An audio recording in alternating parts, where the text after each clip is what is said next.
Friends, welcome to my YouTube channel. आज हम बात करेंगे कि 4 साल का जो बच्चों का कोर्स है उसमें 4 साल का कोर्स करने के बाद बच्चे सीधे पीएचडी में एडमिशन ले सकते हैं। ये यूजीसी के 2 अध्यक्ष हैं, उन्होंने गाइडलाइन जारी की है कि बच्चों का जो 4 साल का एजुकेशन है वो 4 साल का एजुकेशन पूरा करने के बाद सीधे पीएचडी में एडमिशन ले सकते हैं। उनका पीएचडी में एडमिशन लेने के लिए 75% होना ज़रूरी है। जो पहले इसके लिए मास्टर करना पड़ता था, मतलब पोस्ट ग्रेजुएशन करना पड़ता था, तभी आप पीएचडी में अप्लाई कर सकते थे। लेकिन अब आप 4 साल का कोर्स करने के बाद 75% होगा, 4 साल का मिला के आपका जो है, उसके बाद आप सीधे पीएचडी में एडमिशन ले सकते हैं। अभी देखेंगे कि नेट का भी फॉर्म निकला हुआ है, तो जो स्टूडेंट नेट का फॉर्म फिल करना चाहते हैं, जो स्टूडेंट 8वें सेमेस्टर में हैं, वो नेट का भी फॉर्म फिल कर सकते हैं।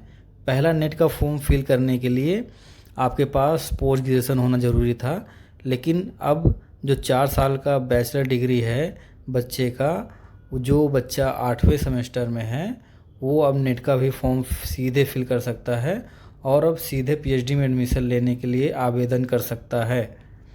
अभी देखेंगे कि ये 16 जून को नेट का एग्ज़ाम, अभी फॉर्म भी निकला हुआ है, उसका एग्ज़ाम भी होना है 16 जून तक।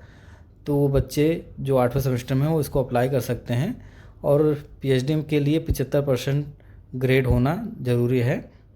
और यहाँ पे देखेंगे कि जो एग्ज़ाम है, अभी जो नेट निकला हुआ है बच्चों का, वो 16 जून तक एग्ज़ाम भी होना है उसका। तो यहाँ पे देखेंगे कि एससी, एसटी और ओबीसी के जो स्टूडेंट हैं उनको पीएचडी में एडमिशन के लिए यहाँ पे 5% की जो है छूट भी दी जाएगी। पहले ये सारे स्टूडेंट पीएचडी में एडमिशन के लिए या नेट के फॉर्म फिल करने के लिए उनको मास्टर करना ज़रूरी था। अब मास्टर करने की ज़रूरत नहीं है बच्चों को।